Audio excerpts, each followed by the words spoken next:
संत शिरोमणि दाराम साहब जी, उनको खुद एक समय में ऐसी पीड़ा हुई थी और उन्होंने जब यूरोलॉजी का ऑपरेशन करवाया था तो उन्होंने सोचा कि ये जो गरीब व्यक्ति हैं वो इतना पैसा कहाँ से लाएंगे और कैसे ऑपरेशन कराएंगे।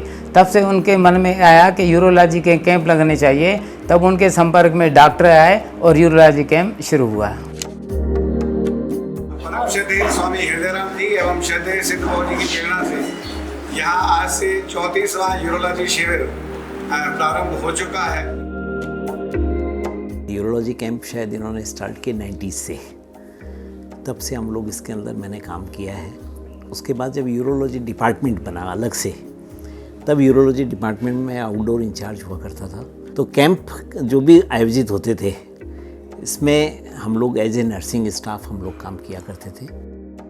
इसमें जो ये इन्वॉल्व होती थी जीव सेवा समिति की सेवादार टीम, उसमें जगदीश वच्छानी जी, माधु जी, कमल प्रकाश जी और कुछ लोग और मुख्य रूप से अपनी भूमिकाएं अदा करते थे।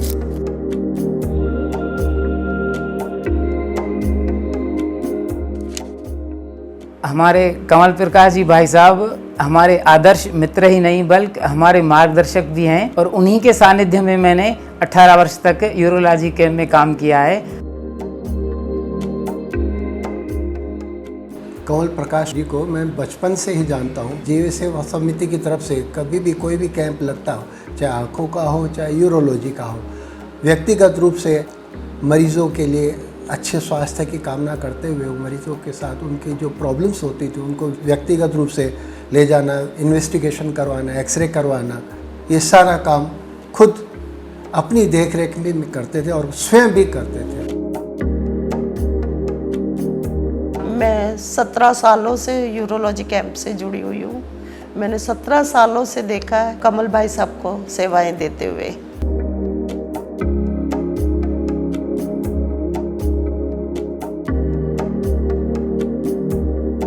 गंगापुर सिटी से आए हुए हमने ये विज्ञप्ति पढ़ी थी राजस्थान पत्रिका में कि 11 तारीख से लेकर 17 तारीख का कैंप लगा हुआ है निःशुल्क, जो हमारे बच्चे के साथ पेशाब में प्रॉब्लम आ रही थी और ये डॉक्टर आए हुए थे अमेरिका से, अमेरिका के डॉक्टर, उन्होंने इलाज किया है इसका। 11 तारीख को जब मैंने अपनी वाइफ को एडमिट कराया तो उसके बाद मैंने इन सेवादारों को देखा, सबकी सेवा करे, तो मेरे को भी सेवा करने का वो हुआ, तो मैंने भी इनके साथ जुड़ के पूरी सेवा में सहयोग किया। हमारा सबसे पहला मुख्य कार्य होता है कि मरीज जब ऑपरेशन हो जाता है, ऑपरेशन होने के बाद जो पोस्ट ऑपरेटिव वार्ड में लाया जाता है उस समय मरीज को संभालना होता है। स्ट्रेचर पे से उतार कर पलंग पे शिफ्ट करना ये बहुत मतलब रिस्की काम होता है। तो इसमें हम कई जने मिलके सावधानी से पलंग पे शिफ्ट करते हैं।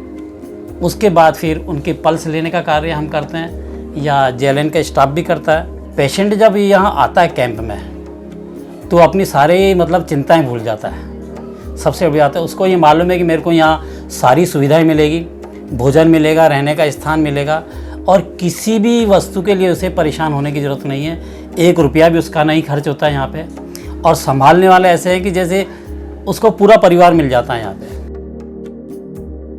सब व्यवस्था मिलती है, सब हो रही है, कोई कमी को नहीं। टाइम टाइम नाश्ता पानी, चाय से पीने को तो चाय मिलती है, बिस्तर मिलता है, नहाने को मिलता है, आराम पानी पीना को टैंकर है खड़ा, 12 मुआ में घूमबा का है, कोई बात की परेशानी नहीं। भी हमारा ऐसा खाना हमारे घर पे भी नहीं खा सकते हम मजदूर आदमी हैं और यहाँ पे बहुत अच्छे मिल रहे हैं। जैसे एक माँ अपने बच्चे को रखती है वैसे रखा है।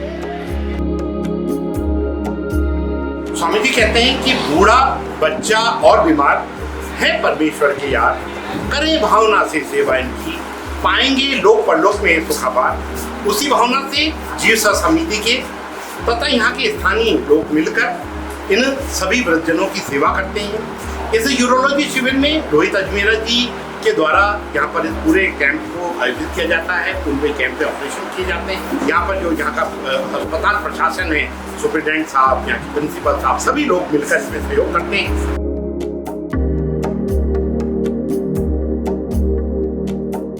जीव सेवा समिति वाले तो उनका ऐसा था कि इनको ये नहीं कि ये मुसलमान है, ये हिंदू है, उनका प्रेम ऐसा, सबको बड़ी इज्जत से बोलना चाहना, चाचा खाना खाया कि नहीं खाया, बड़ी इज्जत से सबको अच्छा रखा था। मैंने जो देखा 17 साल से, एक भी मरीज यानी कभी भी कुछ ऐसा नहीं होता, अनहोनी नहीं हुई और सब खुश होके जाते।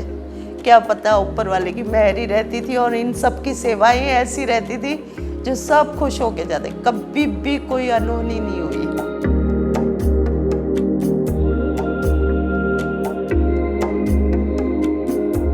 हर आदमी की सेवा करे, आए क्यों मालिक इन मोको